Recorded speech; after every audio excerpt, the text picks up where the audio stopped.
വിശുദ്ധ ലൂക്ക എഴുതിയ സുവിശേഷം അധ്യായം 11 29 മുതൽ 32 ഉൾപ്പെടെയുള്ള വാക്യങ്ങൾ. യോനായുടെ അടയാളം. ജനക്കൂട്ടം വർദ്ധിച്ചു വന്നപ്പോൾ അവൻ പറഞ്ഞു തുടങ്ങി, ഈ തലമുറ ദുഷിച്ച തലമുറയാണ്, ഇത് അടയാളം അന്വേഷിക്കുന്നു. എന്നാൽ യോനായുടെ അടയാളമല്ലാതെ മറ്റൊരടയാളവും നൽകപ്പെടുകയില്ല. യോന നിനവേക്കാർക്ക് അടയാളമായിരുന്നതുപോലെ മനുഷ്യപുത്രൻ ഈ തലമുറയ്ക്കും അടയാളമായിരിക്കും. ദക്ഷിണദേശത്തെ രാജ്ഞി വിധി ദിനത്തിൽ ഈ തലമുറയിലെ ജനങ്ങളോടൊപ്പം ഉയർപ്പിക്കപ്പെടുകയും ഇതിനെ കുറ്റം വിധിക്കുകയും ചെയ്യും. എന്തെന്നാൽ സോളമന്റെ വിജ്ഞാനം ശ്രവിക്കാൻ അവൾ ഭൂമിയുടെ അതിർത്തിയിൽ നിന്ന് വന്നു. എന്നാൽ ഇതാ ഇവിടെ സോളമനേക്കാൾ വലിയവൻ.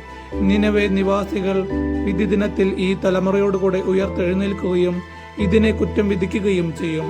എന്തെന്നാൽ യോനായുടെ പ്രസംഗം കേട്ട് അവർ പശ്ചാത്തപിച്ചു. എന്നാൽ ഇതാ ഇവിടെ യോനയേക്കാൾ വലിയവൻ. നമ്മുടെ കർത്താവായ യേശുവിനെ സ്തുതി.